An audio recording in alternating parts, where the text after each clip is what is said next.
It's time for the Longines Chronoscope, a television journal of the important issues of the hour, brought to you every Monday, Wednesday, and Friday. A presentation of the Longines Whitnor Watch Company, maker of Longines, the world's most honored watch, and Whitnor, distinguished companion to the world-honored Longines. Good evening, this is Frank Knight.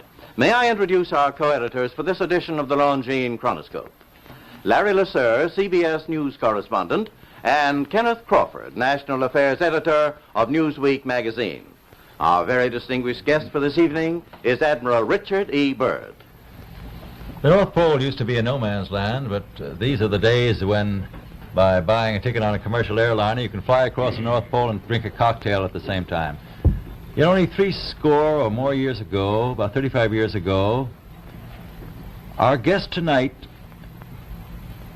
found out whether there was any land north of the North American continent. He made that first discovery flight, and I must say that Admiral Byrd, our guest tonight, is not only our greatest living explorer, but he's been an inspiration to countless Americans. Admiral Byrd, you've been to both the North Pole and the South Pole. Is there any unexplored land left on this earth that might appeal to adventurous young Americans? Yes, there is. And not up around the North Pole, because it's getting crowded up there now, because they find out it's really usable, not only to live in, but militarily. But strangely enough, there's left in the world today an area as big as the United States that's never been seen by a human being. And that's beyond the pole, on the other side of the South Pole, from Middle America. And I think it's quite astonishing that there should be an area as big as that unexplored. That's a tremendous So challenge. there's a lot of adventure left down at the bottom of the world. Well, Admiral, do you hope to see that? I do. Well, Admiral, Yeah. would you say that since you've been to both the extremities of Earth, are these expeditions to far-off places, are they getting easier because of modern techniques, or is danger still close at hand? Well, it's a little risky, but nothing like it used to be with the old slow planes and the small cruising radius where we had to put down bases. We replaced the dog teams, and of course that was a big improvement. But now the planes go much faster and they are safer, and they have a much bigger cruising radius. You haven't got the danger of a terribly heavy load.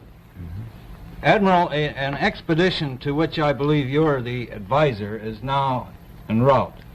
What is that expedition doing? Well, that's the icebreaker Atka, and it's a reconnaissance expedition. It's going down to the South Pole area to make certain observations and to look for some bases. They will be back in April, and they will report back, and upon the information we get from that undertaking, we will base the bigger expedition that's to follow. Is that very definitely planned, or is that... That is being planned right now. So I'm willing to say to you that there will be a number of expeditions that will follow, I think, year after year, at the bottom of the world, because the government has really become interested. Well, Admiral Byrd, I can understand, I think everybody can, the interest in the North Pole because it's so near our greatest challenger, Soviet Russia. But why this interest in the bottom of the world? Nobody living down there, is there? No, it's pretty cold. There's only one permanent resident, that's the emperor penguin. The little ones live further north. I tell you one reason they're interested. It's by far the most valuable, important place left in the world for science. That's why the scientific groups all over the nation are really interested. But more important than that, it has to do with the future of the nation, those to come after us, or even during your lifetime, because it happens to be an untouched reservoir of natural resources. And, as the world shrinks with an ever-increasing acceleration, far-flung places, once useless, like we thought the North Pole was, and no man's land, become very useful. The bottom of the world will be important, not only to us, but to our allies. I was going to ask you, does it have military importance? It has some, and as the world shrinks, it will continue to shrink with an ever-increasing acceleration. thus bringing these places closer. And in the future, I can see a time when it will be very, very important strategically. Well, has the development of air power increased the strategic importance of places like the very much Palma so. Peninsula, we'll say? Very much so. Even now, if anything happened and we lost the Panama Canal, we would have to control the islands just north of Antarctica, which are part of Antarctica. Then between there and Cape Horn. I've heard it said that there are 7 continents in the world, and one of them has never been seen by a woman, and that's Antarctica. Is that actually true? Well, if the Palma Peninsula is an island, as far as I know, that's true. No woman's ever stepped foot upon the Antarctic continent, and it's the most peaceful place in the world. Well, I'm sure that won't last very long. I understand now that you're working with the Arnold Bread Company in charge of frozen foods. Now, is there any future for frozen foods down these frozen extremities? Well, I think the human race can be helped by that. This was thought out by Dean Arnold, who's, in my opinion, a great humanitarian.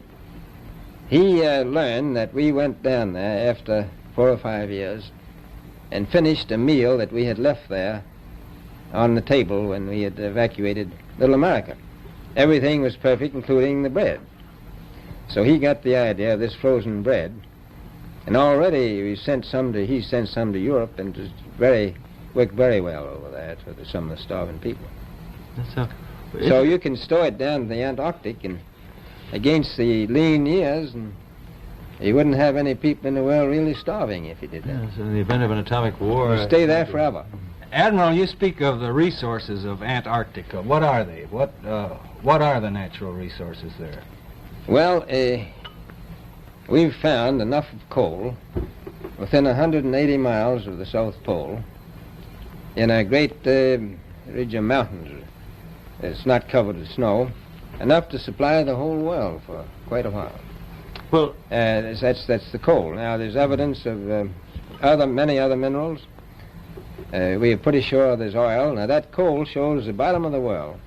Now, by far the coldest spot in the world. Where that coal is gets 100 below zero in the winter. Well, it was once tropical. So we think there's oil there, and there's evidence, probably uranium there.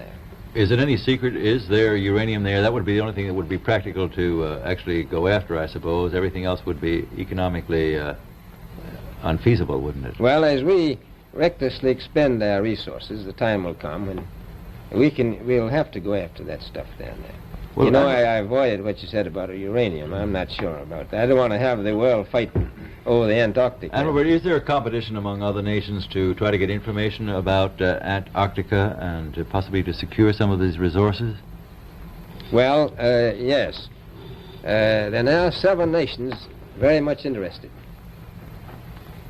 Russia is interested tremendously.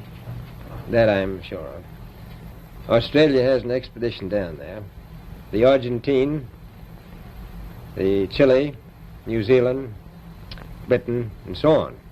Now, you can understand those people down there being interested because they live down there, the New Zealanders, the Argentinians, the Chileans, and Australians.